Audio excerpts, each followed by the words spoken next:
Hello, I'm Leanne. I'm a book artist, teacher, and designer from the beautiful Pacific Northwest, and I'm so glad that you're here today. Today's project is going to be a book that's made from a simple book, a simple spiral bound notebook that you can get from the dollar store.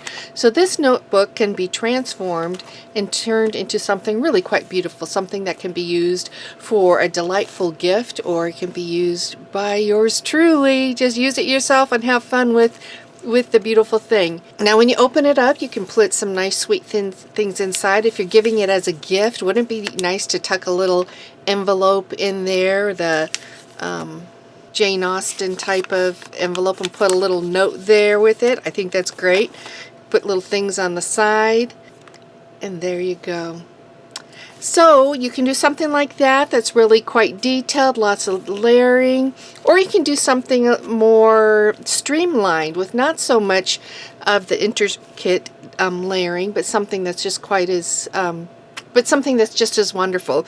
This has just several layers to it, and this was made from a card, an invitation card. It's something that I made to do this thing called 8 Healing Questions. Here's another one that's really quite simple in how I made it. This is made from a card that I got from the dollar store. I sewed around it and just did a little bit of layering, and then decorated the inside. Once again, you just have a wonderful book then made from something simple as the dollar store spiral bound book. Here's another one. This one's quite sweet. There you go. So whatever book that you make, the beginning are the same, and that's what I'm going to show you today. The video only lasts about 5 minutes, and that'll get you going on part 1 of the video. Okay, for part 1 here, you want to grab a spiral notebook. I'm going to show you how to paint your notebook by taking it apart. The thing you want to look for is a spiral notebook that has 2 pieces coming together like this, because you want to gently pull them apart. Now you can paint without removing your cover, but I found that the paint ends up kind of clogging it up a little bit, so I like pulling it apart like this. Now this is the wire is delicate enough, I don't know how to say it, it's soft enough that you can pry it apart with your fingers. It is a little bit of work still. It can get tiring on your fingers, so if you need to grab a little tool to kind of assist you, just pull them apart far enough so you can remove your covers. My cover right here is upside down. I want it the right side up. It just makes it easier when I go to put it back together.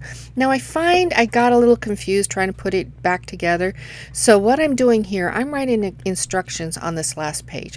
I'm just going to write down here what I did. Okay, I first took out the back of the cover, and then the second part is I took out the front cover. So that means when I put it back together, I need to add the front cover first and then add the back cover. I found this helped me a lot. So go ahead, pull that around, remove the cover. If you find that you pull some other paper around, no biggie. Just kind of tuck it back on. Now take this part, just put it aside. You're going to hold it for later.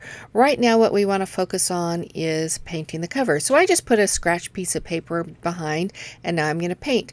The first one I did, I used just a normal apple barrel paint, quite simple, but it really makes a difference if you add a gesso to it, and I want to show you that right here.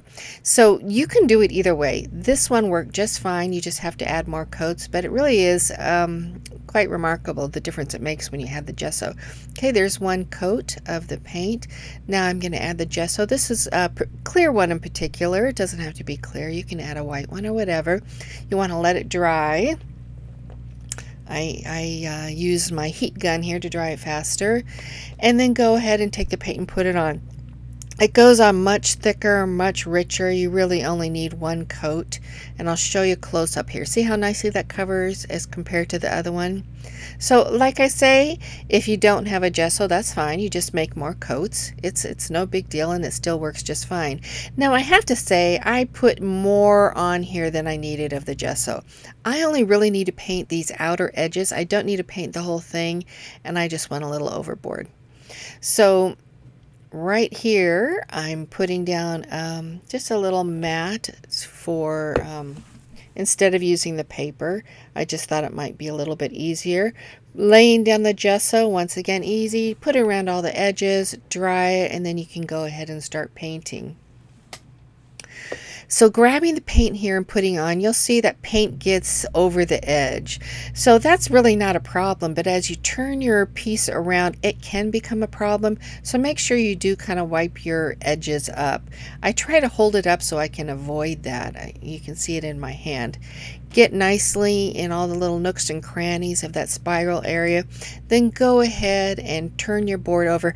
Now on this side, to be honest, I didn't use the gesso. I just went straight on and it covered pretty well. It does absorb probably a little bit more moisture, and so you get a little buckling, a little bit more so, but you know what, you're going to get buckling anyway. Make sure you get all sides. This is the back side. Okay, so at this point, what we want to do, we want to press our covers. What happens is that your covers do get a little buckling in it, so all you need to do is get some plastic, put it on in the in-betweens, both on the front and the back of each of the covers so that there's no sticking.